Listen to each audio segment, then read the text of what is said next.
around fiscal policy, being consistent, and then being supportive of the type of initiatives that drives those very same principles. For the audience, we've got just about 2 minutes for Cass. Are there any questions or comments that you would like to raise before Cass leaves? What I'd like you to do is to utilize the chat function. So, Cass, I do have a question here in the chat section from Farouk Mohammed. The question is, what would you advise as the first step for businesses to take to practically move forward? Well, I think, firstly, during COVID, obviously, businesses need to manage as best as they can. I mean, the economy is beginning to open up. I think businesses do need to take very seriously the health protocols that need to be put into place, because let us not, I mean, I've been talking about the economy because that's it on the agenda, but let us not forget that first and foremost, this is a health pandemic. And while we've been advocating to open up the economy, we've been absolutely clear to say that we've got to open up the economy responsibly, and we've got to be absolutely clear that we need to maintain the health protocols to try and limit the spread of the virus. So I think businesses need to be absolutely religious, if you like, about implementing those protocols and ensuring that workers, customers, and business owners are protected, and we limit the spread of the virus. I think going forward, and as we start rebuilding, I think businesses, while obviously ensuring that they manage their businesses well, they are profitable, they employ people to the extent that they can, they are innovative, and some businesses will reinvent themselves during this period. I think we do need to begin to, as business, have a longer term approach towards profitability, towards sustainability, and towards the way we enable our businesses to grow and hence enable economic growth in the country. Because I think, you know, if we do not start running our businesses and have a mindset in growing this economy, that also enables a role for business to address some of the socioeconomic problems we have in this country, then in 20 years' time, we don't do business, because the particular social problems in the country will overtake the economic efforts in the country. And so I think businesses need to be sensitive to the communities in which they work, need to be sensitive to not only their customers, not only their staff, not only the shareholders, but also need to be sensitive to the broader sustainability issues around us. And so, you know, we would certainly want to continue to interact with businesses. Gary, you would know through organizations like NBI to help businesses actually manage the sustainability issues, through organizations like BUSA to ensure that we take input from businesses to make sure that we work with government to ensure an environment where businesses can be profitable, where businesses can be sustainable. And then for ordinary businesses on the ground to establish a sort of relationships with their stakeholders, workers, customers, and communities that they work within, to establish the sorts of relationships that enables businesses to prosper as the stakeholders around them prosper. And that's got to be the virtuous cycle that we've got to create. The business environment in South Africa has not been easy, let's face it. And I think that what businesses need to do is need to consistently identify areas in regulation and elsewhere that are impeding business growth and work through organizations like BUSA and other sectoral organizations to actually address those. Thanks. Okay, Cass, just we've got a couple of questions, but I think what we That's can do. fine. I've got Have you got? another 5 or 10 minutes here. Okay.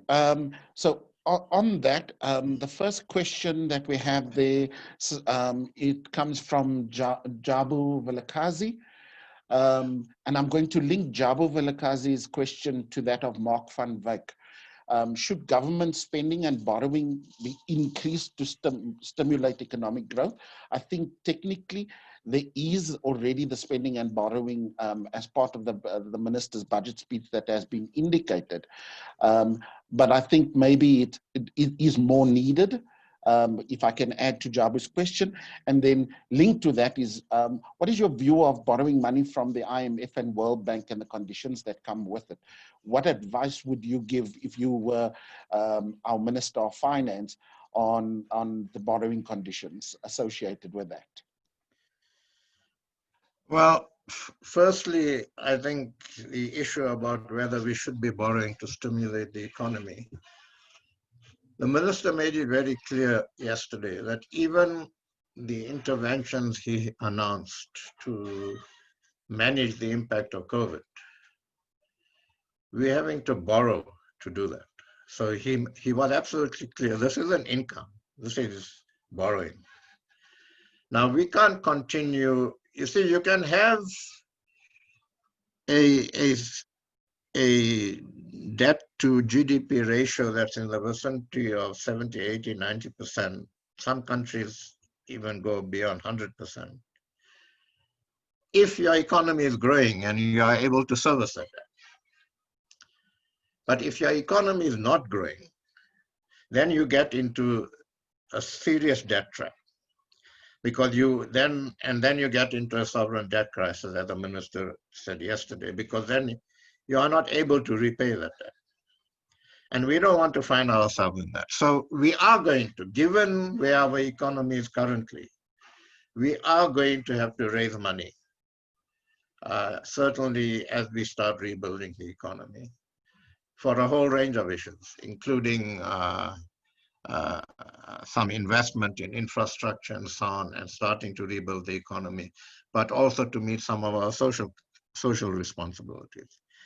But we've got to do that as we create the environment for investment, because the most effective way of addressing our social issues and building our economy is through real investment, creation of new businesses that create jobs, that build skills, that develop communities. And that can only happen through investment and growth, not through borrowing. And borrowing then supplements that to the extent that it needs to be supplemented. So we can't say that we can address our problems through borrowing. We can't. We can only address the situation we are in, and as we get out of the situation through creating the environment for investment and growth. The issue about the IMF, it's not a question of whether we're going to go to them. Minister said $7 billion already we're going to them for. And we're going to have to go to the IMF. We're going to have to go to the New Development Bank. We're going to have to go to other multilateral organizations. And we're going to have to negotiate the best terms that we can get. But as far as structural adjustment issues go, we know, although the IMF is now saying, I think the IMF has also revisited its mindset, and it's now saying that in growing economy, you have to address inclusion, you have to address the social issues and so on. So the structural adjustment programs, I would think, would not be the structural adjustment programs of old, but they would still be very clear that we need to, some sort of austerity needs to be there. We need to prioritize expenditure. We need to control expenditure. But we know what the IMF would be looking for. And we've known that business has indicated that to government for the last 4 or 5 years. And we can actually address that ourselves. So the IMF will say we need to control public expenditure. Well, we can control the public expenditure ourselves. We don't need to wait until we go to the IMF and the IMF tells us to do that. The IMF will say we need to stop funding SOEs that have neither an economic or social return and are not strategic to the country.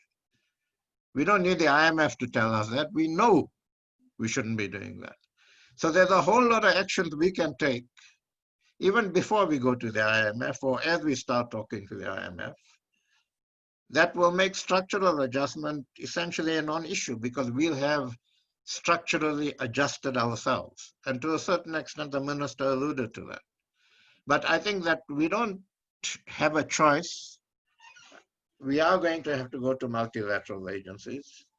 And the pain of any terms and any condition they put to the money they lend us can be minimized if we actually start taking those actions ourselves. And that's the bottom line. Thanks. Thanks, Cass. Okay, I know you need to get going now. We've got some questions that, if you don't mind, we'd like to forward these to you and see if there's another opportunity or another means through which we could get some inputs from you. Sure. I think one of the, as a parting question, is the BUSA document that you referred to. Will this be publicly available as part of the consultation process, or do you foresee it becoming public after the various stakeholders have been consulted? Okay, so we are absolutely clear that we want to make the document available publicly, but we are also clear we met not just some BUSA, some of the bigger members of BUSA together with BUSA and the BBC, met with the president about a month or so ago. We did indicate to the president that we're working on this document. And we did indicate to the president that we'd like to engage the president and his team on this. We've asked for a meeting. We want to engage the president before we go public on this. So once we've had an initial meeting with the president, we will make the document available publicly in different forms. And so, yeah, but we believe that it is appropriate for us not to have a public debate on this until we've actually had the opportunity to put it to the president and his team and discuss this with him. Great. Thanks, Cass. I'd like to jump ahead and of the queue around an opportunity once the document becomes public to invite you to share just a summary thereof and some of the key points associated as part of those conversations. I'm just going to quickly, Farouk, if you're still on the line, can you, I'm going to ask you just to say a couple of things. Farouk is from the UK and has joined us on the line, part of the MSD UK network. In South Africa, previously attending one of our conferences, and they definitely look at how they are able to partner to provide value to the clientele, not just at the localized level, but internationally. So we'll put you in contact. Zara, I've got a question that has come through from Razina. So Razina asks, how do you approach corporates to offer more with regards to ESD funding? Do you have any advice to give? Gary, you'd probably be better positioned to answer this question than me. My advice would be one very important thing that businesses need to get right. You need to offer a corporate value. They've got ED funds. Being a Black-owned business or a woman-owned business or a youth-owned business or whatever you are is not sufficient, because there are thousands of Black-owned businesses in the market. So why you? What are you offering? What service, what product? Why you? Go to a business, go to a corporate, speak to them. Before you go to them, understand what they need. Your BEEs, they have to spend on ESD, right? But that should be, the fact that they have to spend it should be the last thing. They should want to support you. So you need to have your USP in place as to why they should support you. Thanks, Zara. I've got one question, because I know you've got a limitation on time as well, and I'd like to move on to our next speaker. Jabu Vilakazi asks the question, where can one find funding to pay for stock that you want to sell of 2 million Rand or more? Now, what I find with many of the incentive schemes that are available is that working capital, which is what stock constitutes, is typically not covered by incentive schemes. No, it's not. So do you have any advice that you can give, Jabu? Well, I mean, at the end of the day, what you're looking for is, it depends on what you need that 2 million for. Is it to hold stock? So do you have maybe a retail store that you need to put stock on the floor and customers walk in? Or do you have a contract that you're looking to deliver on? So that will determine what sort of funding you raise. There are various types of funding in the market that are there for working capital. There's contract finance, there's bridging finance, then you've got your term loans. So where your business is at is very important. If you're a startup, your options become limited because there's no track record, and of course a financier then sees a lot of risk there. So if you're a startup, your options are probably contract finance. If you're an existing business, speak to your bank. Speak to them, can you show sustainability? Can you show a track record? If you can, that shouldn't necessarily be a problem. There's also invoice discounting as an option. So it really depends on your type of business, but there's a lot of information out there. And I suggest sort of start researching that. If it is a contract, there are contract financiers. We do assist businesses with contract finance from 2 million Rand and up. That's quick turnaround time, quick stuff. The funding, the cost of capital for short-term finance is high. And businesses need to be aware of that, but keeping in mind that it is short-term, it's to get you over the hump so that you can rotate your cash a few times and then, you're able to self-fund, or you can move to longer-term, cheaper finance. Thanks, Zara. One thing that you've done is you've demystified quite a number of issues that people find challenging when understanding incentives and other schemes that are available in financing. So I'd like to thank you for your time and for sharing all of this information with us and the audience. As a next step, I'll be asking. Gary? Yeah, okay, and that's a team, or some of our team that worked on this. And yeah, happy to take some questions and comments. Okay. I don't see any questions at the moment that has come through specific on the chat, but I'm sure that we can anticipate those questions coming through now. So one of the things, Lulu, that I noticed that although there's the tourism and hospitality industry has been hit very hard, and the outlook, whether it is the upside or the downside, over the next 3 to 5 years, the recovery is going to be very slow. And that's just also as a result of issues of social distancing and people taking responsibility themselves on to what extent they want to risk potential exposure. And those are mechanisms that covers, really exposes that. Do you foresee that the strategy on tourism within the country may change towards focusing on a different type of tourism and a different set of regulations that can give assurance to tourists and business travelers that through those regulations, there's a risk mitigation around health and hygiene? Very, very important thing that you're mentioning, Gary. And I see that there's a comment that came through from Gavin as well about localization and part of, that being part of the growth strategy. So I think, first of all, in general, localization is going to be a very key part of what government's going to drive. Sorry, in terms of the economic rebuild strategy, and that's in the broader sense, starting to make more of our own things, adding value to a lot of the resources that we have that we're currently exporting, and it's going to force us to actually do that.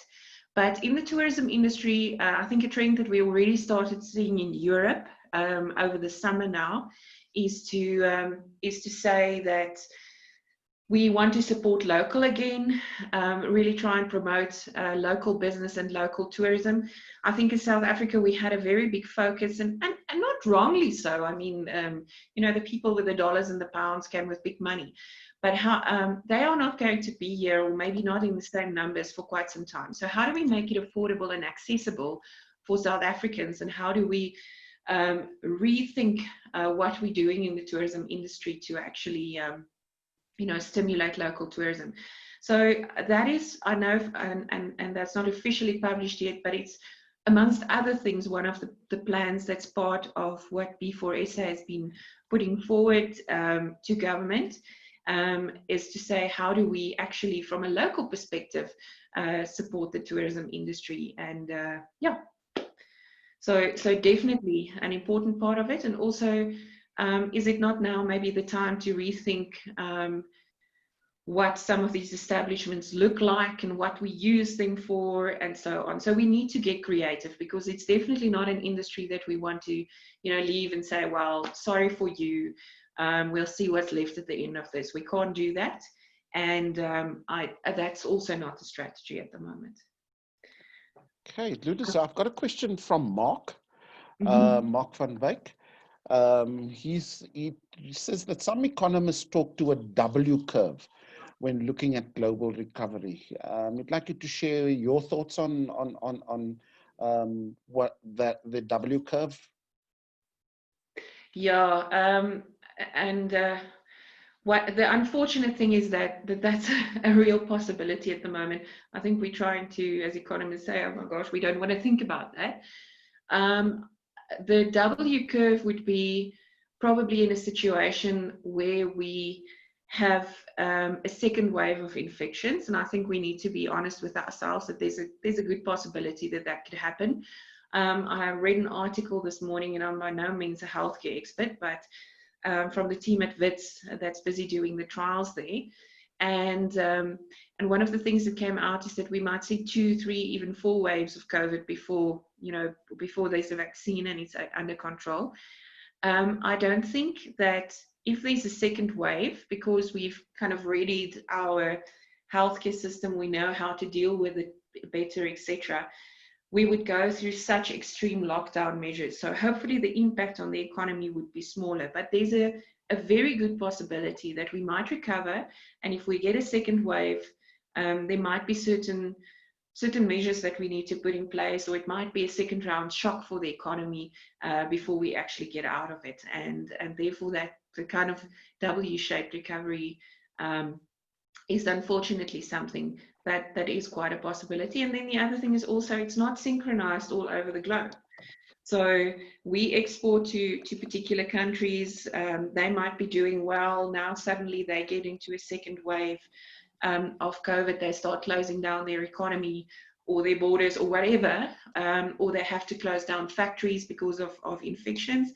And then, we might not be able to export or import. So yeah, it's unfortunately a real possibility that we might see more than one wave of this. And most of us haven't really wanted to think about it too much. Yes, I've got quite an interesting question that has come through from Jabu. So Jabu says that, pre-COVID-19, there was talks, okay, Jabu uses a stronger word, allegations, that businesses sitting on trillions of rand in potential investment, that they are not investing in because of issues of policy, etc., etc. What do you think it will take for those funds to be invested to rebuild our economy now? Job, it's a really good question. There was definitely a fair share of money in terms of cash reserves that were available to business, and that they didn't invest. And the challenge is that we had quite a long period of really bad business confidence, and policy was one part of it. Another part of it was, for example, the rolling blackouts,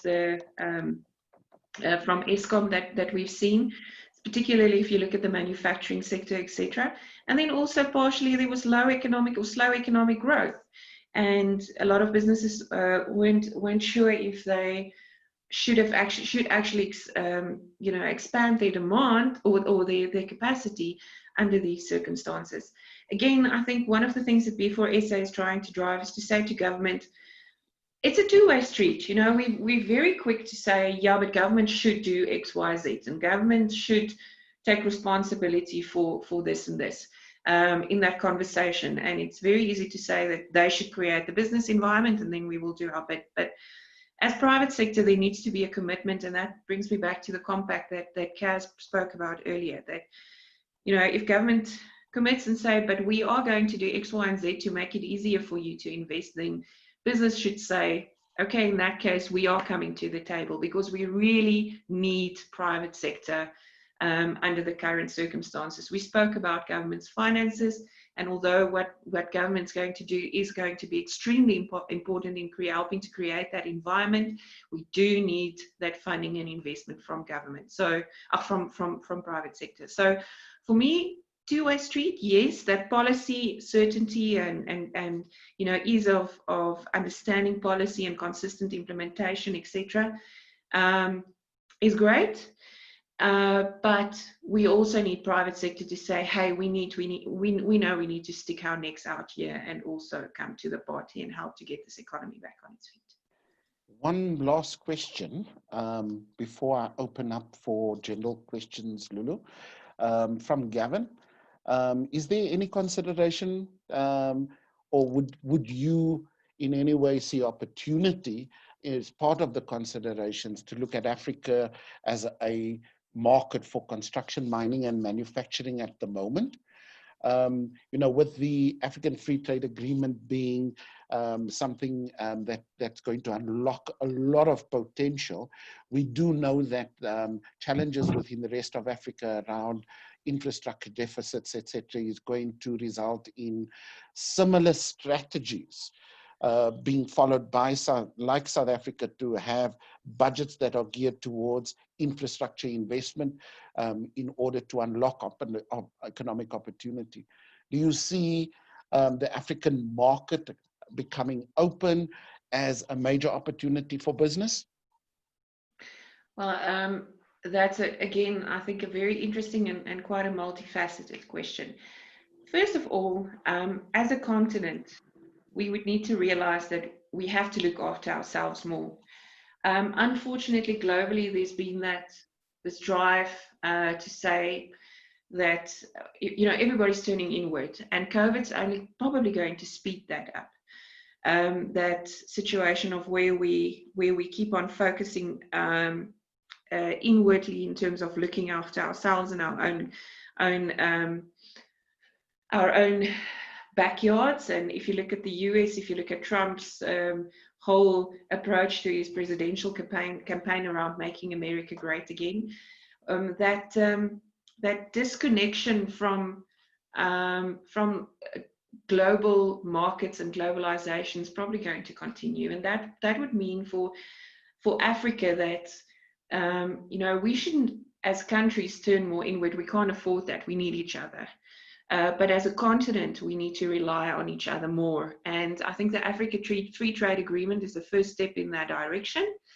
I do think we need to realize as South Africa that there are certain countries in the rest of Africa that is also feeling the impact of COVID-19, and African growth is going to slow down. But also there are others that's coming out of this looking a lot better than we are as South Africa, and there's various reasons for that, maybe because, you know, of their infection rate not being as high as ours, etc.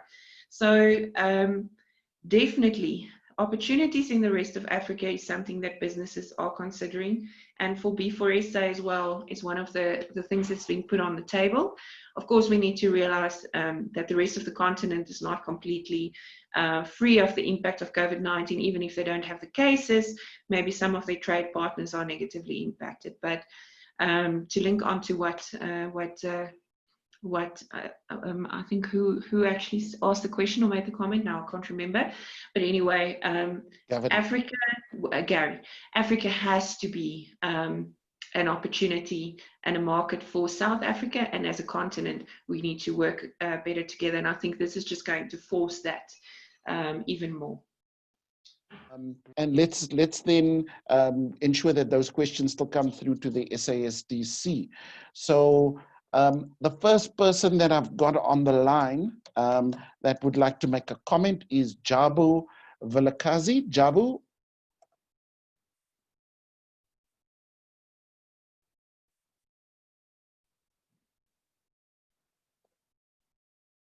Jabu, would you like to make your comment online? Please unmute your... Oh, okay. Jabu's chosen to type his comment online. Oh, there we go, Jabu. Go ahead. No, I just wanted to say thank you so much to all the presenters. This has been a thoroughly insightful presentations as well as discussions, and thank you to SASDEC as well. Thank you very much, guys. Keep up the good work. Thank you, Jabu. Okay, any other questions or comments?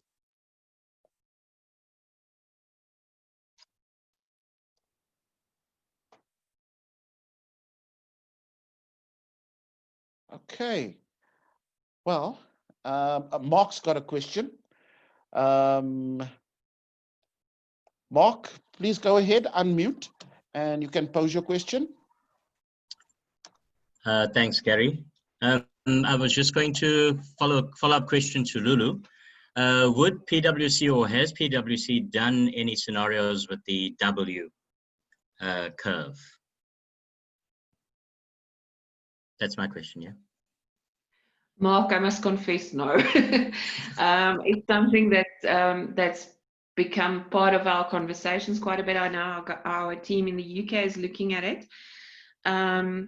I suppose what we are trying to understand and where we're engaging are with the healthcare modelers at the moment. I'm speaking to the Actuarial Society quite frequently, and they've promised us that they are getting to a point now where they, in the next 2 or so weeks, will have better information, you know, from global as well as in South Africa, to understand where this might be going. And when we have that, I suppose we can hazard a guess, because I suppose we'll have to make a call about when that would hit. Is it something that might hit us when Europe goes into winter and people start traveling? Will it only hit us again in our winter next year? I suppose that's what we don't understand. So when we have some more insight about how that might progress, and we can hazard a guess, I suppose, and try and give it a go. All right, thanks. Thank you for the question, Mark. Thanks for the response, Lulu. I've got another question from Farid. Farid, please go ahead and mute yourself. Thanks, Gary. Go ahead, you can ask your question. Okay, my question goes around, in the early stages of the lockdown, there were many small companies that had to close their doors. And I haven't heard anything today talking about anybody talking about that post-COVID-19. So I just wanted to know, is anything being done to maybe assist these companies to reopen, to get them back into the economy, which is what we need to in order to grow it? Thank you. Okay. Yeah, Farid. Sure, go Sorry. ahead. Okay. Farid, yes. One of the things that we try to understand, and you are absolutely right. I think let's be honest with each other. Some of the larger firms are probably more able to withstand a shock like this. Although we've seen some shocks in terms of some of the big corporates that we've lost during COVID, especially some of them that have had difficulties before all of this happened. But yes, a lot of SMEs that don't necessarily have the cash to continue business. And there are some very specific plans from government. I think the most important one is the plans with the SARB and the banks in terms of the loan guarantees. And I also know a lot of the banks in their own approach have been trying to support some of their small business clients to actually, get through this period in time. But sectors like the business services sector amongst other, and then tourism, those are two of the ones where we are worried and concerned, about small businesses. From B4SA's perspective, the involvement with the Solidarity Fund, and then also in terms of trying to share information with as much as possible of the members, which includes everybody, I think, in the business environment, small and larger, and to help and get challenges that they are experiencing back to government, and to try and resolve some of that. I suppose is some of the things that are being done. The sad thing is that it will probably not be enough, and we will and have been losing small businesses along the way, and big ones. Thanks for that question, Farid. As the SASDC, we've also been working in the background to look at ways in which we can support businesses that have been experiencing challenges through as a result of COVID-19, on how we can support them. And we will be sharing more of that information probably during the course of next week on what we will definitely be doing to assist those businesses going forward. So thanks for that question. I'd like to actually ask Gavin Watson, just to talk to the comment that he has made on the group chat. Gavin, could you please unmute your mic and just share with the audience? Hi, everybody.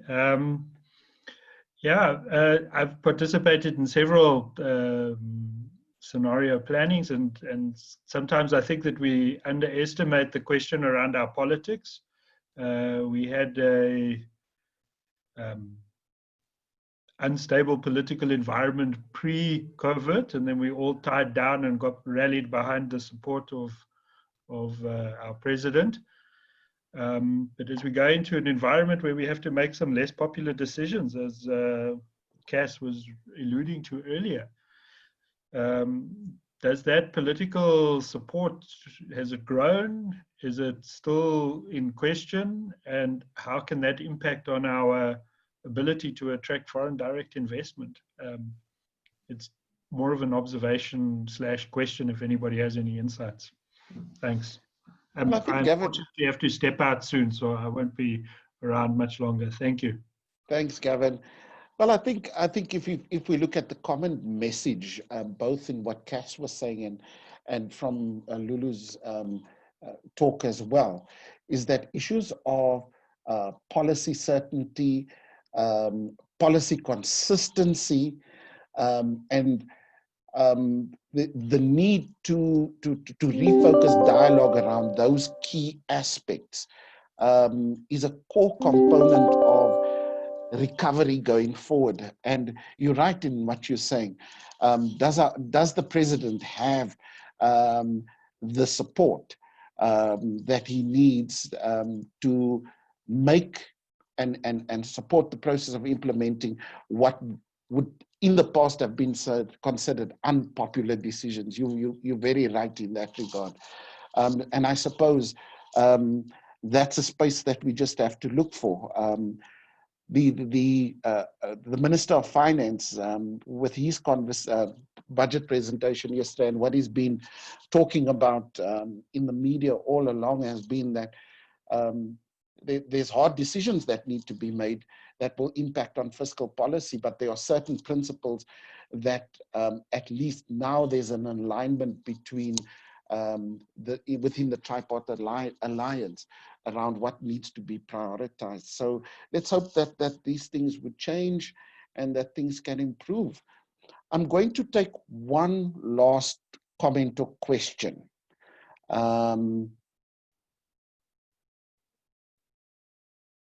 Rosina, would you like to make a comment? You can unmute your mic.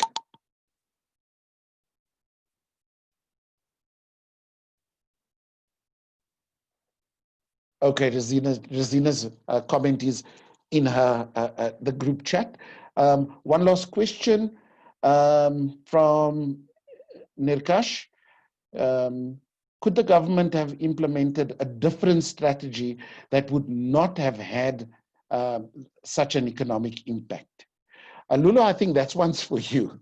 If you have a look at retrospective decision-making and the strategy that has been adopted, instead of the extreme lockdown, the extension of the lockdown, do you think those decisions, if it were different, would have had a different economic impact? I think, let's be honest with each other, yes, possibly, but that might have had other consequences on the healthcare side.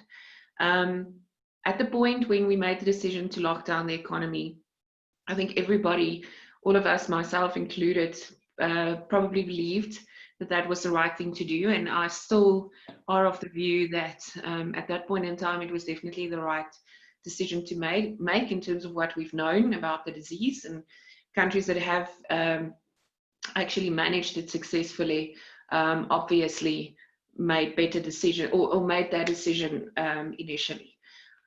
I suppose only time will tell if these severe and very restricted lockdowns have had a significant impact on how the disease plays out. We've seen a lot of support maybe for an approach like Sweden, where they said no lockdown and it's up to everybody else to do. But at the same time, there's been just as much criticism to say that it's led to unnecessary loss of life in Sweden, and there's been a view that their death rate has been higher than in other parts of Europe, which where they have similar circumstances. So yeah, I suppose when one has all the information, it obviously makes a difference. There are certain small things that I think maybe could have been done differently. If we think about the move to allow e-commerce or not to allow e-commerce initially, I think that was probably unnecessary. That was something that we probably could have allowed. There are probably certain parts of the economy which we could have opened up earlier. Having said that, also, there's a large part of the economic impact, negative economic impact, that would have hit us in any event from the rest of the globe, whether or not we went into lockdown. And we don't know how much that would have been. My own opinion is that it's probably a 50-50 split. So if we talk about that 10% contraction or 8% contraction, maybe half of that is the result of the lockdown and the rest is the result of the global impact. I know that I have some economist colleagues that would disagree with me, where they say about 80% of the impact is as a result of the lockdown.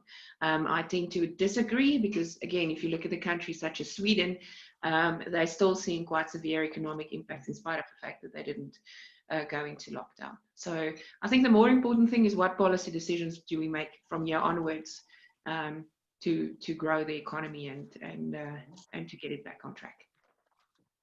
Thank you very much, Lulu. Okay, guys, we're gonna close off now.